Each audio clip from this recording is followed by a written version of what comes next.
আগন্তুক বিধানসভা নিৰ্বাচনৰ বাবে খন্তেক সময়ৰ পিছতে মনোনয়ন দাখিল কৰিবলৈ যাম। পিতৃ মাতৃৰ আশীৰ্বাদ লৈ, গুৰুসকলৰ আশীৰ্বাদ লৈ, ৰাইজৰ আশীৰ্বাদ লৈ, যাতে আগন্তুক দিনবিলাক সকলো কুশলে থাকিব পাৰে, সকলোৰে মনৰ আশা আকাংক্ষাবিলাক বাস্তৱায়িত হ'ব পাৰে, পৃথিৱীখন শান্তিময় হৈ পৰিব পাৰে। এই গোটেই অনুভৱ উপলব্ধিখিনি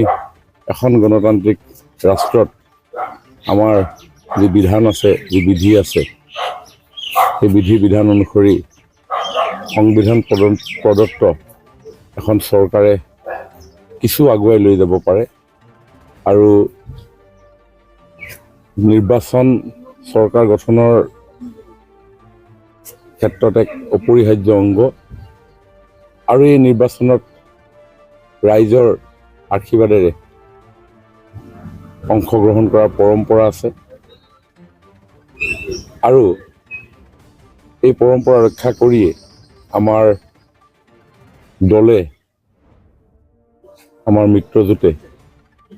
টিংখাং বিধানসভা সমষ্টিৰ পৰা আমাক এই দায়িত্ব অৰ্পণ কৰিছে আৰু নিষ্ঠা সহকাৰে যোৱা দিনবিলাকত যেনেধৰণে এই দায়িত্ব পালন কৰিবৰ কাৰণে প্ৰয়াস কৰিছিলোঁ, তৃতীয়বাৰৰ কাৰণেও এই দায়িত্ব প্ৰদান কৰিলে ৰাইজে নিশ্চিতভাৱে অতি আন্তৰিকতাৰে ভক্তিভাৱেৰে এই দায়িত্ব পালন কৰিবৰ কাৰণে চেষ্টা অব্যাহত ৰাখিম আৰু সেই নিৰ্বাচনৰ এই প্ৰক্ৰিয়াৰ এক অংশ মনোনয়ন দাখিল আৰু সেইকাৰণে এই পবিত্ৰ কৰ্মফেৰা কৰাৰ আগতেই মোৰ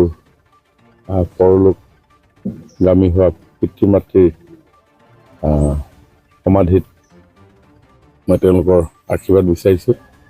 ভকত বৈষ্ণৱসকলৰ আশীৰ্বাদ লৈ সকলো ৰাইজৰ সহযোগত আজি মনোনয়ন পত্ৰ আমি জিলা আয়ুক্ত কাৰ্যালয়ত দাখিল কৰিলোঁ। দলৰ জ্যেষ্ঠ নেতা, মোৰ জ্যেষ্ঠ ভাতৃ সৰ্বানন্দ সোণোৱাল ডাঙৰীয়া, তেখেতে আমাৰ এই মনোনয়ন দাখিল পৰ্বত অংশগ্ৰহণ কৰিব আৰু লগতে আমাৰ সমষ্টিৰ মোৰ সেৱাৰ থলীৰ অগণন গুণমুগ্ধ ৰাইজ এই যাত্ৰাত অংশগ্ৰহণ কৰি এক গণতান্ত্ৰিক শক্তিশালী বাতাবৰণ গঢ়ি তুলিব বুলি মই গম পাইছোঁ।